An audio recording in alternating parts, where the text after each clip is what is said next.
ಆತ್ಮೀಯ ಗೆಳೆಯರೇ, ಎಲ್ರಿಗೂ ಸ್ವಾಗತ ಸುಸ್ವಾಗತ. ಇವತ್ತಿನ ವಿಡಿಯೋ ಉದ್ದೇಶ ಏನಪ್ಪ ಅಂದರೆ, ನಮ್ಮೂರಲ್ಲೇ ಇರ್ತಕ್ಕಂಥ ಒಬ್ಬ ಮಾದರಿ ರೈತ ಅವರಷ್ಟು ಓಪನ್ ಮಾಡಿರ್ತಕ್ಕಂಥ hi-tech nursery farm. Hi-tech nursery farm ಅಂದರೆ ಏನು ಹೇಳ್ಬೋದು ಅಂದರೆ, ಇವರಲ್ಲಿ ಸಿಗೋವಂಥ ವಿವಿಧವಾದ ತಳಿಗಳು, ಸಸಿಗಳು, ಅಡಿಕೆ, ತೆಂಗು ಇಲ್ಲಷ್ಟೇ ನೀವು ನೋಡ್ಬೋದು. ಎಲ್ಲ ರೀತಿಯ ಹೂವಿನ ಸಸಿಗಳು, ಇದರಲ್ಲಿ ಸಿಗ್ತಕ್ಕಂಥ ವಿವಿಧವಾದ ತರಕಾರಿಗಳು ನೀವು ಕಾಣ್ಬೋದು. ನಾವೀಗ ವಿಡಿಯೋ ಮಾಡ್ತಿರೋ ಉದ್ದೇಶ ಏನಪ್ಪ ಅಂದರೆ, ನಮ್ಮ ಮಾದರಿ ರೈತರಾದಂಥ ರಾಮಾಂಜನೇಯ ಅವ್ರನ್ನ ವಿಚಾರಿಸೋಣ. ಸೊ ಬನ್ನಿ ನಮ್ಮೊಂದಿಗೆ. ಬನ್ನಿ ವೀಕ್ಷಕರೇ, ಇಷ್ಟೊತ್ತು ನಾನು ಹೇಳ್ತಿದ್ನಲ್ಲ ಅದು ಇವ್ರ ಬಗ್ಗೆನೇ. ಇವ್ರ ಪರಿಚಯನ ಇವ್ರ ಮೂಲಕ ಇವ್ರ ಬಾಯಲ್ಲೇ ಕೇಳೋಣ. ನಿಮ್ಮ ಪರಿಚಯ ಹೇಳಿ. ರಾಮಾಂಜನೇಯ, ಕತ್ತಿ ಹೊಸಹಳ್ಳಿ, KVH ನರ್ಸರಿ ಅಂತ ಹೇಳಿ. ಎಷ್ಟು ವರ್ಷದಿಂದ ಇದನ್ನ ನೀವು ಸ್ಟಾರ್ಟ್ ಮಾಡಿದ್ದೀರಾ? ಹಾಗೆ 7 ವರ್ಷ ಆಯಿತು ಇದು ಸ್ಟಾರ್ಟ್ ಮಾಡಲು ಉದ್ದೇಶ ರೈತರಿಗೆ ಒಳ್ಳೆ ಸರ್ವಿಸ್ ಕೊಡಬೇಕು, ಒಳ್ಳೆ ಬಿತ್ತನೆ ಬೀಜ ಸಸಿಗಳು ಕೊಡಬೇಕು ಅನ್ನೋ ಉದ್ದೇಶ ಅಷ್ಟೇ. ಅದ್ರ ಜೊತೆಗೆ ನಮ್ಮದು ಜೀವನ ನಡೀತಾ ಐತೆ. ಅಣ್ಣ, ನಿಮ್ಮಲ್ಲಿ ಎಷ್ಟು ತರಹದ ವಿವಿಧ ಸಸಿಗಳಿರ್ತವೆ? ಎಲ್ಲ ಥರದ್ದು ತರಕಾರಿ ಸಸಿಗಳು, ಮತ್ತು ಇದು ಹೂವಿನ ಸಸಿಗಳು, ಮತ್ತು ಕಸಿ ಗಿಡ ಸಹ ಸಿಗ್ತಾ ಐತೆ. ಈಗ ಹಾಗೆ 6 ತಿಂಗಳಿಂದ ಅದನ್ನು ಸಹ ಸ್ಟಾರ್ಟ್ ಮಾಡಿದ್ದೀವಿ.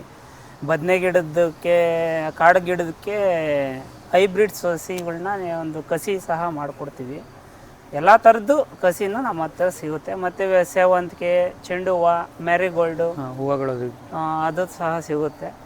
ತರಕಾರಿದ್ರಲ್ಲಿ ಎಲ್ಲ ಥರದ್ರೂ ಕೆಲವೊಂದು ಟೈಮಲ್ಲಿ ಆರ್ಡ್ರು ಕೊಟ್ಟರು ಹಾಕ್ಕೊಡ್ತೀವಿ. ಕೆಲವೊಂದು ಟೈಮಲ್ಲಿ ಜಾಸ್ತಿ ಯಾವುದು ಹೋಗುತ್ತೋ ಅದನ್ನು ಹಾಕ್ಕೊಂಡಿರ್ತೀವಿ. ಆ ಥರದ್ದಲ್ಲಿ ಕೊಡ್ತಾರೆ. ರೈತರು ಇಲ್ಲೇ ಬಂದು ನಿಮ್ಮನ್ನು ಸಂಪರ್ಕಿಸಿ ತೊಗೊಂಡೋಗ್ಬೇಕಲ್ಲ, ನೀವೇ ಅವ್ರ ಜಾಗಕ್ಕೆ ಕೊಡ್ತೀರಾ? ರೈತರು ಬಂದು ನಮ್ಗೆ ಆರ್ಡ್ರ್ ಕೊಡೋದ್ರ ಮೇಲೆ ಡಿಪೆಂಡ್ ಇರ್ತದೆ. ಈ ಸಸಿಗಳು ಇದೆಲ್ಲ ಏನ್ರದ್ದು? ಇದೆಲ್ಲ ಚೆಂಡು ಹೂವು, ಅದು ಪನ್ನೀರ್ ಪತ್ರೆ, ಮತ್ತು ಕಸಿ ಗಿಡ ಐತೆ, ವಿಳೆದೆಲೆ ಅಂಬು ಸಹ ಐತೆ. ಅದ್ರ ಜೊತೆಗೆ ಅಡಿಕೆ ಸಸಿ ನಾವು ಒಂದು 5,000 ಮಾಡಿದ್ರು 6,000 ಮಾಡಿದ್ರು ನಮ್ಮಲ್ಲಿ ಸಿಗೋದು ವರ್ಷದ್ದು ಒಂದು 2 ತಿಂಗಳಲ್ಲಿ ಅಷ್ಟೇ. ಅಷ್ಟರಲ್ಲಿ ಖಾಲಿ ಆಗಿರುತ್ತೆ, ಅಷ್ಟಕ್ಕೆ ಸ್ಟಾಪ್ ಮಾಡ್ತೀವಿ. ಅದು ಬಿಟ್ಟರೆ ಇನ್ನು ಬೇರೆ ತರಕಾರಿದೆ ಜಾಸ್ತಿ ನಮ್ಮಲ್ಲಿ ಓಡೋದು ತರಕಾರಿ ಸಸಿಗಳು. ತರಕಾರಿ ಸಸಿ, ಅಡಿಕೆ ಸಸಿಗಳು ಅದೆಲ್ಲ ಸೀಸನ್ ವೈಸಾ ಇಲ್ಲ? ಸೀಸನ್ ವೈಸ್ ಅಷ್ಟೇ. ಈಗ ಮಾರ್ಚ್, ಏಪ್ರಿಲ್ಲು, ಜೂನ್, ಜುಲೈ ಒಳಗೆ ನಮ್ಮದು ಖಾಲಿ ಆಗೋದು. ಆಗಸ್ಟ್, ಸೆಪ್ಟೆಂಬರ್ಗೆ ನಮ್ಮ ಹತ್ರ ಸಸಿನೇ ಇರೋದು. ಹಂಗಾಗಿ ಈಗೂ ಅಷ್ಟೇ. ಈಗ ಐತೆ, ಈಗ ಆಲ್ರೆಡಿ ಒಂದು 4,000 ಸಸಿ ಸಹ ಇದೆ, ಆಚೆಗಡೆ ಐತೆ. ಇನ್ನೊಂದು ಫಸ್ಟು ಮಾಡಿದ್ವಿ, ಅದರಲ್ಲಿ 4 ವರ್ಷ ಮಾಡಿದ್ವಿ. ಇದರಲ್ಲಿ ಬಂದು 3 ವರ್ಷ 3.5 ವರ್ಷ ಆಯಿತು. ಎಲ್ಲ ಒಟ್ಟಾಗಿ ಒಂದು 7 ವರ್ಷ 8 ವರ್ಷದಿಂದ ನಾವು ಮಾಡ್ತಾಯಿದ್ದೀವಿ.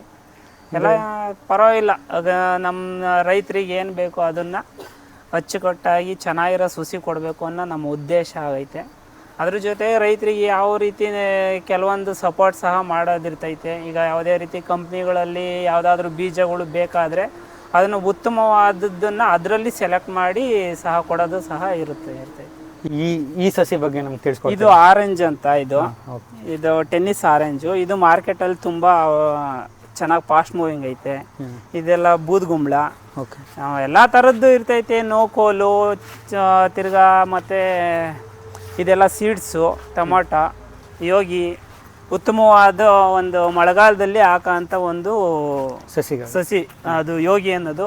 ಯೋಗಿ 35 ಅಂತ ಹೇಳಿ ಒಂದು 4 ತಿಂಗಳಲ್ಲಿ ಆಗಸ್ಟ್ವರೆಗೂ ಸೆಪ್ಟೆಂಬರ್ವರೆಗೂ ಸೋಯಿಂಗ್ ಮಾಡ್ಬೋದು.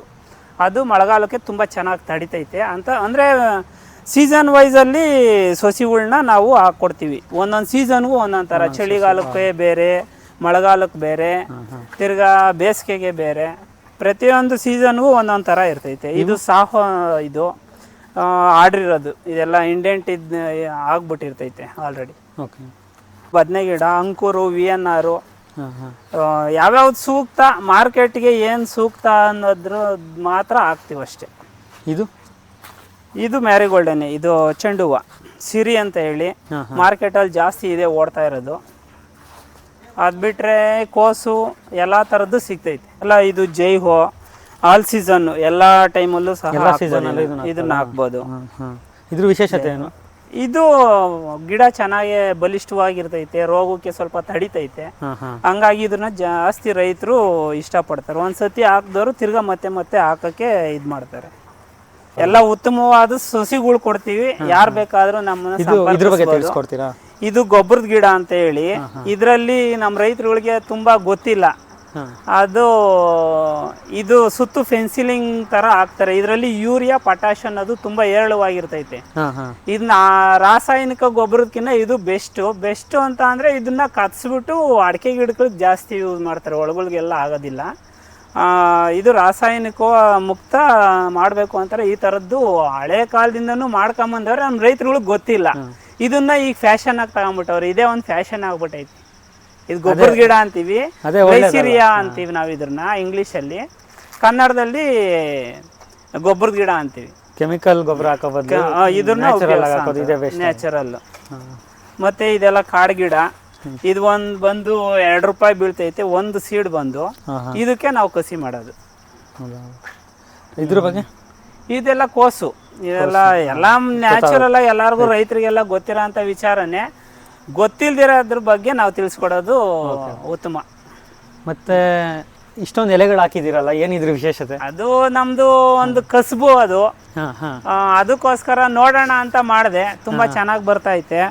ಬಂದವರೆಲ್ಲ ನರ್ಸರಿಗೆ ಬಂದವರೆಲ್ಲ ಸಸಿ ಮಾಡ್ಕೊಡಿ ಅಂತಾರೆ. ಇದರಲ್ಲೇ ನಾವು ಗೂಟಿ ಕಸಿ ಅಂತ ಹೇಳಿ ಕಟ್ಬಿಟ್ಟು ಅದನ್ನ ನಾವು ಜನರಿಗೆ ಕೊಡ್ತೀವಿ. ತುಂಬಾ ಕೇಳ್ತಾವ್ರೆ, ಅದಕ್ಕೋಸ್ಕರ ಇದಿಷ್ಟಗಳ ವಿಳೆದೆಲ್ಲ ಇರ್ಲಿ. ತುಂಬಾ ಚೆನ್ನಾಗಿ ಕಾಣ್ತಿದೆ. ಅದು ನಾಟಿ, ಪ್ಯೂರ್ ನಾಟಿ. ಇದು ನುಗ್ಗೆ ಸಸಿ. ಇದು ಸಹ ಆರ್ಡ್ರ್ ಇರೋದು ಪೂರ್ತಿ. ಇದು ಭಾಗ್ಯ ಅಂತ ಹೇಳಿ ಪೂರ್ತಿ ಆರ್ಡ್ರ್ ಇದೆ. ರೈತರು ಜಾಸ್ತಿ ಯಾವ್ದನ್ನು ಖರೀದಿಸ್ತಾರೆ? ಜಾಸ್ತಿ ಏನೇನು ಮಾರ್ಕೆಟಿಗೆ ಏನು ಬೇಕಾಗಿರ್ತದೆ ಅದನ್ನ ಕೇಳ್ತಾರೆ. ಅವರಿಗೆಲ್ಲ ರೈತರಿಗೆ ಆಲ್ಮೋಸ್ಟ್ ಯಾವ ವಿಜ್ಞಾನಿಗಳಿಗೆ ಏನು ಕಮ್ಮಿ ಇಲ್ಲ ರೈತರು. ಒಳ್ಳೆ ಮಾತು ಹೇಳಿದ್ರಿ. ವಿಜ್ಞಾನಿಗಳಿಗಿನ್ನ ಏನು ಕಮ್ಮಿ ಇಲ್ಲ. ವಿಜ್ಞಾನಿಗಳು ಅದ್ರ ಬಗ್ಗೆನೇ ರಿಸರ್ಚ್ ಮಾಡ್ತಾರೆ. ಇದು ಪ್ರತಿಯೊಂದ್ರ ಬಗ್ಗೆನೂ ಇವ್ರು ಫೇಲ್ ಆದ್ರೂ ಅದರಲ್ಲಿ ಯಾಕೆ ಫೇಲ್ ಆದೆ ಅಂತ ಹೇಳಿ ರೈತರು ರಿಸರ್ಚ್ ಮಾಡ್ತಾ ಇರ್ತಾರೆ. ಇದ್ರಲ್ಲಾಗ್ಲಿಲ್ವಾ ಇನ್ನೊಂದು ಹಾಕ್ತಾರೆ, ಅದರಲ್ಲಾಗ್ಲಿಲ್ವಾ ಇನ್ನೊಂದು ಹಾಕ್ತಾರೆ. ಆ ಥರ ಹೌದು. ನಾನು ನಿಮ್ಗೆ ಏನು ಹೇಳಕ್ಕೆ ಬಂದೆ ಅಂದರೆ, ನಾನು ತುಂಬಾ ನರ್ಸರಿಗಳನ್ನ ನೋಡಿದ್ದೆ. ಅಲ್ಲಿ ಕೆಲವೊಂದು ಸಸಿಗಳಾಗಿರ್ಬೋದು ಅಥವಾ ಚಿಕ್ಕ ಸ್ಥಳದಲ್ಲಾಗಿರ್ಬೋದು, ದೊಡ್ಡ ಸ್ಥಳದಲ್ಲಾಗಿರ್ಬೋದು. ಇಲ್ಲಿಗೂ ಅಲ್ಲಿಗೂ ಏನು ವಿಶೇಷತೆಪ್ಪ ಅಂದರೆ, ಇಲ್ಲಿ ಇರ್ತಕ್ಕಂಥ ಜಾಗದಲ್ಲಿ ತುಂಬ ಅಚ್ಚುಕಟ್ಟಾಗಿ, ತುಂಬ ನೀಟಾಗಿ ಈ ಮ್ಯಾಟ್ ಆಗಿರ್ಬೋದು ಅಥವಾ ವಿಳೆದೆಲೆ ಆಗಿರ್ಬೋದು, ಎಲ್ಲ ಆಗಿರ್ಬೋದು, ಕ್ಲೀನ್ನೆಸ್ ಆಗಿರ್ಬೋದು, ಎಲ್ಲದನ್ನು ತುಂಬ ಅಚ್ಚುಕಟ್ಟಾಗಿ ಮಾಡಿದ್ದೀರಾ. ಸೊ ಅದಕ್ಕೆ ತುಂಬಾ ಖುಷಿ ಆಯ್ತು ಇದನ್ನು ನೋಡಿದ ತಕ್ಷಣ. ಒಬ್ಬ ಹಳ್ಳಿಯಲ್ಲೇ ಇರ್ತಕ್ಕಂಥವ್ರು ಒಬ್ಬ ಮಾದರಿ ರೈತರಾಗಿ ಇಷ್ಟರಲ್ಲೇ ನರ್ಸಿಂಗ್ ಮಾಡಿ ಇನ್ನೊಬ್ರಿಗೆ ಮಾದರಿಯಾಗಿರ್ತಕ್ಕಂಥದ್ದು ನೋಡಲಿಕ್ಕೆ ಖುಷಿ. ಈ ಆಸಕ್ತಿ ಮೂಡಿದ್ದು ಹೇಗೆ ನಿಮಗೆ ಇಷ್ಟೆಲ್ಲ ಅಂದರೆ ನೀಟ್ನೆಸ್ ಆಗಿ ಇಟ್ಕೊಳೋದಕ್ಕೆ, ಚೆನ್ನಾಗಿ ಮಾಡೋದಕ್ಕೆ? ನಾವು ಈ ಒಂದು ನರ್ಸರಿ ಅಲ್ಲದೆ ನಮ್ಮದು ಫಸ್ಟ್ ಇರೋದೇ ನಾವು ಫಾರ್ಮರ್ಸ್ ಆಗಿ, ಅಂದರೆ ಫಸ್ಟ್ ನಾವು ರೈತರಾಗಿದ್ವಿ. ನಾವು ಕೆಲವೊಂದು ನರ್ಸರಿಲಿ ಹೋಗ್ತಾ ಇದ್ದೆ, ಸಸಿಗಳು ತರ್ತಾ ಇದ್ದೆ. ನಾನು ಯಾಕೆ ಇದನ್ನು ಮಾಡಬಾರ್ದು ಅನ್ನೋದು ಒಂದು ಟೈಮಲ್ಲಿ ತಗೊಂಡೆ. ಕೆಲವೊಂದು ಟೈಮು ತುಂಬ ಫೇಲ್ ಸಹ ಆಗಿದ್ದೀನಿ. ಆಮೇಲೆ ಮಾಡ್ಕೊಂಡು ಬರ್ತಾ ರಿಸರ್ಚ್ ಮಾಡಿ ನೀವು ಸ್ಟಾರ್ಟ್ ಮಾಡಿದ್ರ? ಹೌದೌದು, ಸುಮಾರು ಒಂದು 3 ವರ್ಷ ಇದ್ರ ಬಗ್ಗೆ ತಿಳ್ಕೊಂಡೆ, ಹೆಂಗ್ ಮಾಡಬೇಕು, ಏನು ಮಾಡಬೇಕು ಅಂತ ಹೇಳಿ. ಹಂಗಾಗಿ ಜನಗಳಿಗೆ ನಾವು ಒಳ್ಳೆ ಸರ್ವಿಸ್ ಕೊಡಬೇಕು, ಅದ್ರ ಜೊತೆಗೆ ಒಳ್ಳೆ ಸಸಿಗಳು ಸಹ ಕೊಡಬೇಕು ಅನ್ನೋ ಒಂದು ಉದ್ದೇಶದಿಂದ ಫಸ್ಟು ನೆಟ್ ಹೌಸ್ ಮಾಡಿದ್ದೆ. ಅದಾದಮೇಲೆ ಅದರಲ್ಲಿ ಏನು ಅಷ್ಟು ನಮಗೆ ಇದಾಗಲಿಲ್ಲ, ಕಂಫರ್ಟ್ ಅನಿಸ್ಲಿಲ್ಲ. ಒಳ್ಳೆ ಸಸಿ ನಾವು ಟೈಮಿಗೆ ಕರೆಕ್ಟಾಗಿ ಕೊಡೋಕ್ಕಾಗ್ತಿರ್ಲಿಲ್ಲ. ಹಂಗಾಗಿ ನಾನು ಇದು ಒಂದು ಬೇರೆ ಕಡೆ ಎಲ್ಲ ನೋಡಿಬಿಟ್ಟು ಬಂದು ಇದರಲ್ಲಿ ಬೇರೆಯವರೆಲ್ಲ ನೆಲದಲ್ಲೇ ಮಾಡಿದರು. ನಾನು ಇನ್ನೂ ಸ್ವಲ್ಪ ಏನಾದರೂ ಚೆನ್ನಾಗಿರಬೇಕು, ಕ್ವಾಲಿಟಿ ಕೊಡಬೇಕು ಅನ್ನೋ ಒಂದು ಉದ್ದೇಶದಿಂದ ಮ್ಯಾಟೆಲ್ಲ ಮಾಡ್ಕೊಂಡ್ವಿ. ಮ್ಯಾಟು ಹಾಕಿರೋದು ನನಗೆ ಸ್ವಲ್ಪ ಅನುಕೂಲನೇ ಆಯಿತು. ಯಾಕಂದರೆ ಕಳೆ ಬರೋದಿಲ್ಲ, ಕೆಲವೊಂದು ಕ್ರಿಮಿಕೀಟಗಳು ಜಾಸ್ತಿ ಇದಾಗಲ್ಲ. ಹಂಗಾಗಿ ಇದನ್ನ ನಾವು ಮ್ಯಾಟ್ ಹಾಕ್ಕೊಂಡು ಕ್ಲೀನಾಗಿ ಮಾಡಿಕೊಂಡು ಈಗ ಪರವಾಗಿಲ್ಲ, ರೈತರಿಗೆ ಸರ್ವಿಸು ಕೊಡ್ತಾ ಇದ್ದೀವಿ. ನಾವು ಇದರಿಂದ ಒಂದು ಉತ್ತಮವಾದ ಜೀವನ ಮಾಡ್ತಾ ಇದ್ದೀವಿ ಅಂತ ಹೇಳೋದಕ್ಕೆ ನನಗೆ ಖುಷಿ ಐತಿ ಇದರಲ್ಲಿ. ಸೊ ಇದರಿಂದ ತುಂಬಾ ಖುಷಿ ಇದೆ ನಿಮಗೆ? ಇಲ್ಲ, ಹೋಗಿ 10-15 ಸಾವಿರಕ್ಕೆ ಸಂಬಳಕ್ಕೆ ಯಾವುದೋ ಒಂದು ಫ್ಯಾಕ್ಟ್ರಿನಲ್ಲಿ ಕೆಲಸ ಮಾಡೋದಕ್ಕಿಂತ ಯಾವುದೋ ನಮ್ಮದೇ ಆದ ಒಂದು ಕೆಲಸ ಹುಡಿಕೊಂಡು ನಾವೇ ಇದರಲ್ಲಿ ಯಾಕೆ ನಾವು ಸಕ್ಸಸ್ ಕಾಣಬಾರ್ದು ಅಂತ ಹೇಳಿ ಒಂದು ಕೈ ಹಾಕಿ 7 ವರ್ಷ ಆಯಿತು. ನಮ್ಮದು ಜೀವನ ಚೆನ್ನಾಗಿದೆ. ಇನ್ನೊಂದು, ನಾನು ಈಗಿನ ಯುವಕರಿಗೆ ಒಂದು ಮಾತು ಹೇಳೋದಕ್ಕೆ ಇಷ್ಟಪಡ್ತೀನಿ. ಯಾವುದು ಒಂದಕ್ಕೆ ನೀವು ಒಂದು ತಿಂಗಳು ಸಂಬಳಕ್ಕೋಸ್ಕರ ನೀವು ಎಲ್ಲೋ ಹೋಗ್ಬಿಟ್ಟು ಯಾರ್ದೋ ಕೆಲಸ ಮಾಡಿ, ತುಂಬ ಅವಕಾಶಗಳಿದೆ. ಇದೊಂದೇ ಅಂತ ಅಲ್ಲ, ನರ್ಸರಿ ಇದೆ ಅಂತ ಅಲ್ಲ, ಹೊರಗಡೆ ನೀವು ಹೋಗಿಲ್ಲ ಅಷ್ಟೇ. ಈ ಹೊರಗಡೆ ಒಂದು ಹೆಜ್ಜೆ ಮುಂದಿಟ್ಟು ನೋಡ್ರಿ, ನಿಮ್ಗೆ ಎಂತೆಂಥ ಸಕ್ಸಸ್ಫುಲ್ ಮ್ಯಾನ್ಗಳವ್ರೆ. ಅವ್ರನ್ನೆಲ್ಲ ನೀವು ಮಾದರಿಯಾಗಿ ತಾಂಡಿದ್ದೆ ಆದರೆ ಇವತ್ತಿನ ಯೂತ್ಸು ಒಳ್ಳೆ, ಈಗ ಅಟ್ಲೀಸ್ಟ್ ಎಲ್ಲೋ ಒಂದು 15-20 ಸಾವಿರ ಕೆಲಸ ಮಾಡೋದಲ್ಲದೆ ಅವ್ರ ಜೀವನ ಅವ್ರ ಸ್ವಂತ ಇದರಲ್ಲಿ ದುಡಿಮೆಯಲ್ಲಿ ಹೌದು. ಬದುಕೋದಕ್ಕೆ ಒಂದು ಇದನ್ನ ನೋಡ್ತಿದ್ದಂಗೆ ನಂಗೆ ಒಂದು ಸಂದೇಹ ಬಂತು. ಇದು ಒಂಥರ ಅಗಸೆ ಗಿಡ ತರ ಕಾಣ್ತಿದ್ಯಲ್ಲ, ಇದು ಏನು ಅಂತ ತಿಳ್ಕೊಬೋದಾ? ಇವತ್ತಿನ ದಿವಸದಲ್ಲಿ ಮೇಜರ್ ಜಾಸ್ತಿ ಜನಗಳು ಯೂಸ್ ಮಾಡ್ತಾ ಇರೋದೇ ಇದು. ಇವತ್ತು ಮೇಕೆ ಫಾರ್ಮ್ ಆಗ್ಲಿ, ಕುರಿ ಫಾರ್ಮ್ ಆಗ್ಲಿ, ಒಂದು ಹಸುಗಳಿಗಾಗ್ಲಿ ಇದನ್ನ ಕಟ್ ಮಾಡಿ ಹಾಕಿದ್ದೇ ಆದ್ರೆ ಒಳ್ಳೆ ಹಾಲು ಕೊಡುತ್ತೆ. ಹಸುಗಳು, ಮೇಕೆಗಳು ಡೆವಲಪ್ಮೆಂಟ್ ಜಾಸ್ತಿ ಇರ್ತೈತೆ, ತುಂಬ ಚೆನ್ನಾಗಿರ್ತೈತೆ. ಇದು ಜಾಸ್ತಿ ಇವಾಗ ಇದೇ ಹೋಗ್ತೈತೆ, ಯಾಕಂದರೆ ಎಲ್ಲ ಕಡೆ ಮೇಕೆ ಶೆಡ್ಗಳು ಈ ಥರ ಮಾಡಿಕೊಂಡು ಇದನ್ನು ಏನೋ ಒಂದು 10 ಕುಂಟೆ 5 ಕುಂಟೆ ಜಾಗ ಇದ್ದರೆ ಅದರಲ್ಲಿ ಹಾಕ್ಕೊಂಡು ಇದನ್ನು ಬೆಳೆಸ್ಕೊಂಡು ಮೇಕೆಗಳಿಗೆ ಯೂಸ್ ಮಾಡ್ತಾರೆ. ಇನ್ನು ಜೊತೆಗೆ ಒಳ್ಳೆ ಆಹಾರ ಸಹ ಇದಕ್ಕೆ ಮೇಕೆಗಳಿಗೆ. ಹಂಗಾಗಿ ಇದನ್ನ ಜಾಸ್ತಿ ನಾವು ಯಾವಾಗ ಬೇಕಾದರೂ ನಮ್ಮ ಹತ್ರ ಸಿಗ್ತೈತೆ. ಇದು ಕಸಿ ಅಂತ ಹೇಳಿದ್ನಲ್ಲ ನಾವಾಗಲೇ, ಅದು ಈ ಥರ ಬರುತ್ತೆ. ಇದು ಕಾಡು ಗಿಡಕ್ಕೆ ಕಸಿ ಮಾಡಿದ್ರೆ ಇದ್ರ ಉದ್ದೇಶ ಏನಪ್ಪ ಅಂತ ಅಂದರೆ, ಯಾವುದೇ ಒಂದು ನೆಲದಲ್ಲಿ ವಿಲ್ಟ್ ಅಂತ ಬರುತ್ತೆ, ಆ ವಿಲ್ಟ್ ಜಾಗಕ್ಕೆ ಇದನ್ನು ನಾಟಿ ಮಾಡಿದ್ದೇ ಆದರೆ ಇದನ್ನು ಕರೆಕ್ಟಾಗಿ ಪೋಷಣೆ ಮಾಡಿ ಇದಕ್ಕೆ ಗೊಬ್ಬರ ಎಲ್ಲ ಕೊಡ್ತಾಯಿದ್ರೆ, ಔಷಧಿಗಳೆಲ್ಲ ಟೈಮಿಗೆ ಕೊಡ್ತಾಯಿದ್ರೆ ಕಮ್ಮಿ ಅಂದರೆ 2ರಿಂದ 3 ವರ್ಷ ಇದು ಒಂದು ಮಡಿಕೊಬೋದು. ಇದೇನಾದರೂ ಬೇಕಾಗಿದ್ರೆ 40 ದಿವಸಕ್ಕೆ ಮುಂಚೆನೇ ಆರ್ಡ್ರ್ ಕೊಡಬೇಕು ನಮಗೆ. ಇದನ್ನು ಮಾಡಿಕೊಡೋದಕ್ಕೆ ಟೈಮ್ ತಗೊಳುತ್ತೆ.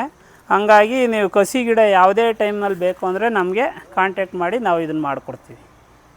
ಕೊನೆಯದಾಗಿ ವೀಕ್ಷಕರೇ, ನಿಮ್ಗೇನಾದರೂ ಈ ಸಸಿಗಳಲ್ಲೇನೋ ಆಸಕ್ತಿ ಮೂಡಿ ಇದನ್ನು ಖರೀದಿಸಬೇಕು ಅಂದರೆ ಕತ್ತಿವಸಳ್ಳಿ, ಬೆಳವಂಗ್ಳ ಹೋಬಳಿ, ದೊಡ್ಡಬಳ್ಳಾಪುರ ತಾಲೂಕು, ಬೆಂಗಳೂರು ಗ್ರಾಮಾಂತರ ಜಿಲ್ಲೆ. ಇಲ್ಲಿ ಬಂದು ರಾಮಾಂಜನೇಯ ಅಂದರೆ KVS ನರ್ಸರಿ ಫಾರಮ್ ಎಲ್ಲರೂ ತೋರಿಸ್ತಾರೆ. ಇವು ಡೀಟೇಲ್ಸ್ ಕೂಡ ನಾವು ಡಿಸ್ಕ್ರಿಪ್ಷನಲ್ಲಿ ಆ್ಯಡ್ ಮಾಡಿರ್ತೀವಿ. ಆದಷ್ಟು ಬೇಗ ಬನ್ನಿ, ಸಸಿಗಳ ಬಗ್ಗೆ ತಿಳ್ಕೊಳ್ಳಿ.